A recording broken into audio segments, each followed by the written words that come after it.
Hero cine పరిశ్రమలో అటువంటి వాళ్ళు చాలా చాలా చాలా అరుదు. ఓకే. నేను గమనించిన దాంట్లో పొద్దున వస్తే కార్వాన్లోకి వెళ్ళి మేకప్ వేసుకుని టిఫిన్ తినేసి ఒకసారి బయటకు వస్తే మళ్ళీ లంచ్ బ్రేక్ వరకు కార్వాన్లో కాలు పెట్టరు ఆయన. ఆయనకు చిన్న గుడారం లాంటి టెంట్ లాంటిది వేసి ఓ టేబుల్, ఓ కుర్చీ, గెస్ట్లు వస్తే 2-3 కుర్చీలు, ఆయన వాడుకునే సరదామా టేప్ రికార్డర్, ల్యాప్టాప్ వగైరా అక్కడ ఉంటాయి. ఓకే. షార్ట్ అయిపోతే వచ్చి అక్కడ కూర్చుంటే తప్ప కార్వాన్లోకి వెళ్ళరు. ఓకే.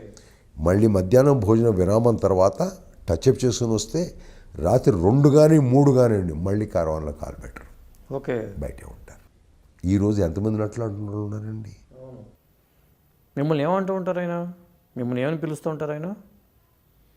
చౌదరి గారు అని పిలుస్తారు, ఏదో మాట్లాడతారు, పెద్దవారు కదా అని. అదేంటి బాబు గారు అట్లా అంటే నేనే బాబు గారు అని పిలుస్తాను. అఖండ ఇంత పెద్ద సక్సెస్ అవుతుందని మీకు అప్పుడు అనిపించిందా? అనుకోలేదు. ఎందుకంటే నన్ను అకస్మాత్తుగా పొద్దున్న 6:30కు ఫోన్ వచ్చింది, 10:30 ఫ్లైట్ ఉంది వచ్చేయని. ఇంత తక్కువ టైం, 10:30 ఫ్లైట్ అంటే 8:30 నేను ఎయిర్పోర్ట్లో ఉండాలి. 6:30 ఫోన్ వస్తే నాకు పొద్దున్న లేవగానే నాకు కొంచెం దైవభక్తి ధ్యానం ఎక్కువ. దాదాపు గంట పడుతుంది నాకు స్నానం చేసే పూజా పునస్కారాలు, స్తోత్రాలు, శ్లోకాలు, ఆ కవచాలు చదువుకునేటప్పటికి.